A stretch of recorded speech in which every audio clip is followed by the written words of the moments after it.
हाल ही में संपन्न हुए लोकसभा चुनाव में सबसे ज्यादा चर्चा उत्तर प्रदेश की रही है। 80 लोकसभा सीटों वाले यूपी में इस बार बाजी विपक्षी गठबंधन इंडिया अलायंस ने मारी है। समाजवादी पार्टी और कांग्रेस के गठबंधन वाले इंडिया गुट ने यूपी में 43 सीटें जीतने में सफलता हासिल की है। कई लोग इसे भाजपा के लिए बहुत बड़ा नुकसान मान रहे हैं, जिसके चलते भाजपा 2024 के लोकसभा चुनाव में अकेले के दम पर बहुमत हासिल करने से वंचित रह गई।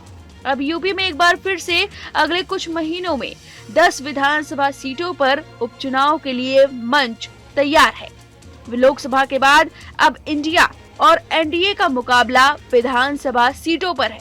दरअसल लोकसभा चुनाव में मुख्य रूप से सत्तारूढ़ भाजपा और मुख्य विपक्षी समाजवादी पार्टी के 9 विधायक विभिन्न लोकसभा क्षेत्रों से विजयी हुए।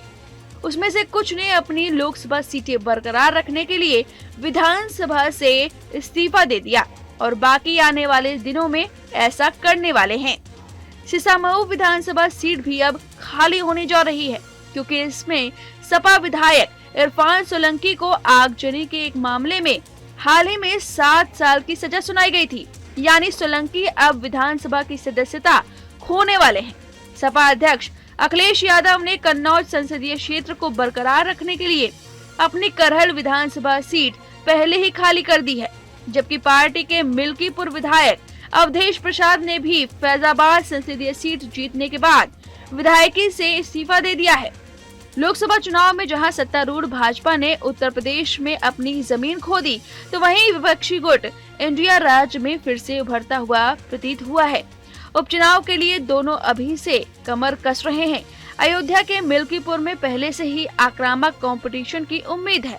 सत्तारूढ़ भाजपा सपा से इस सीट को छीनना चाहेगी, क्योंकि वह महत्वपूर्ण फैजाबाद निर्वाचन क्षेत्र में सपा से लोकसभा की लड़ाई हार चुकी है।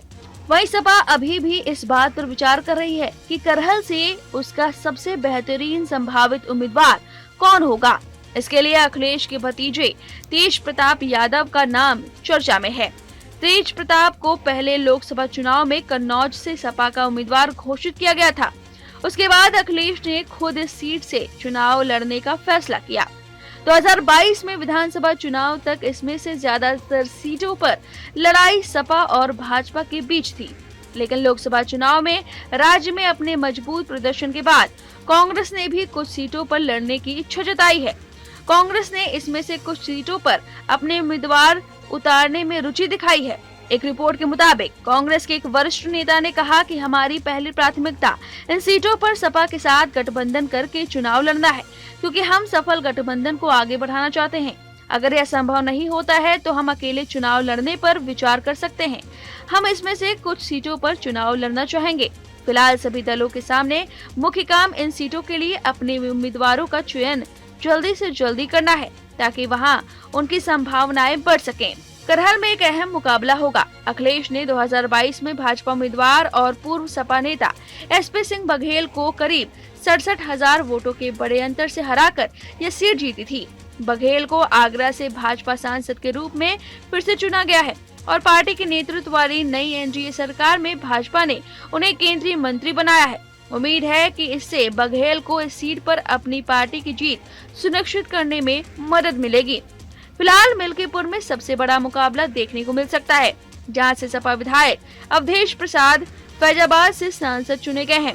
2022 में प्रसाद ने भाजपा के बाबा गोरखनाथ को करीब 13,000 वोटों से हराया था। प्रसाद पासी समुदाय से हैं।